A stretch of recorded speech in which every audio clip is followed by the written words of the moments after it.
Bonjour Justine, est-ce que l'air vosgien vous fait du bien? Oui, oui, je sors de la pollution parisienne, alors ça me fait du bien.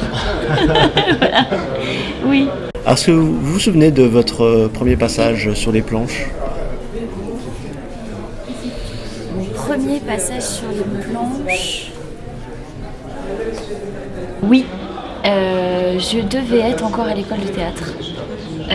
Et effectivement, je me souviens, ça devait être une des premières fois que je suis montrée sur scène, on va dire, de manière professionnelle. Et ça a été, je me souviens, un grand moment de stress, de vraiment très très dur. Et puis au fur et à mesure, à force d'en faire tous les jours, ça s'est très bien passé, j'ai commencé à aimer ça. Voilà. Est-ce que vous pensez que le théâtre est une étape indispensable pour pouvoir ensuite travailler à la télévision ou au cinéma? Non, pas forcément.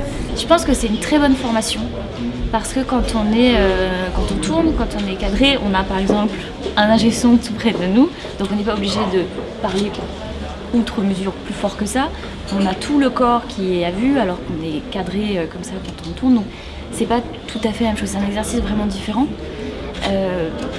Mais non, je pense pas du tout qu'on soit obligé de passer par la scène pour faire du cinéma ou de la télé. Mais c'est un apport quand même au niveau de la gestion peut-être du travail. Exactement, c'est une très bonne formation. Et comment avez-vous intégré le collectif Golden Moustache? Parce que à l'époque, un des auteurs-réalisateurs, Raphaël Descraques, jouait dans une série fantastique avec moi, Le Visiteur du Futur. Et quand il a été appelé par le Golden Moustache pour faire partie du collectif, il m'a demandé de jouer dedans, de jouer dans cette vidéo parce qu'on se connaissait bien, parce qu'on était copains et tout. Donc c'est comme ça que je l'ai intégré. Et puis au bout de quelques temps, à peu près un an et demi après, le directeur artistique du Golden Moustache m'a dit bon, c'est au moins la 10e, 15e vidéo que tu fais pour nous, donc peut-être que tu as envie d'apporter tes propres vidéos, d'écrire ou d'apporter ta touche en fait.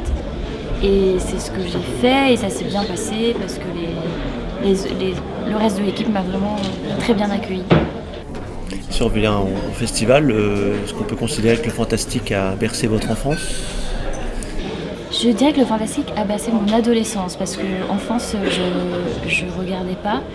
Et en travaillant justement sur Le Visiteur du Futur, HeroCorp, qui sont des séries fantastiques françaises, ça m'a vraiment, c'est vraiment plus là que j'ai eu un œil un peu plus adulte sur comment faire un film fantastique, j'allais dire, donc comment je me suis vraiment apprivoisée avec le genre. Alors justement, vous parlez du Visiteur du Futur. Demain, on vous offre une machine à voyager dans le temps. Ouais. Vous allez dans le passé ou dans le futur? Dans le futur. Je suis dans le futur, voilà à quoi ça ressemble. Et puis peut-être, effectivement, comme le personnage principal, j'essaie de voir quelle catastrophe je pourrais empêcher ou comment... Voilà, moi j'aimerais beaucoup rencontrer mon moi du futur. Et vous lui diriez quoi? Qu'est-ce que je lui dirais à mon moi du futur? Je sais pas, je lui demande... Qui va gagner le Grand Prix déjà, par exemple? Voilà. Je vais pas aller très loin, je vais aller dans 48 heures, mais bon, quand même.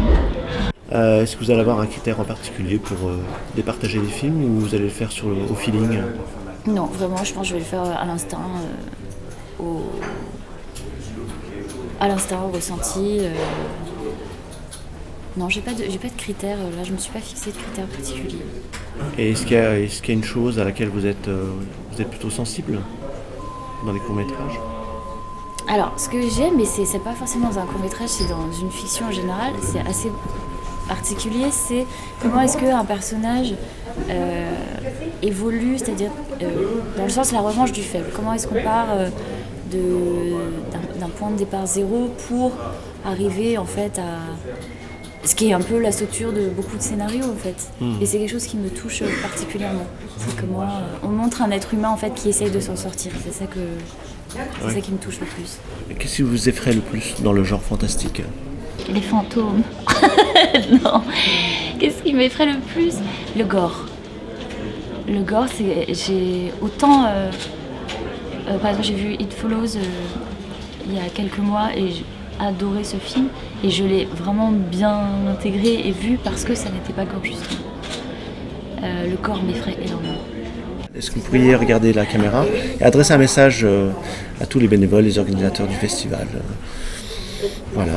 Voilà, par rapport à votre sentiment, par rapport à ce festival. Ok.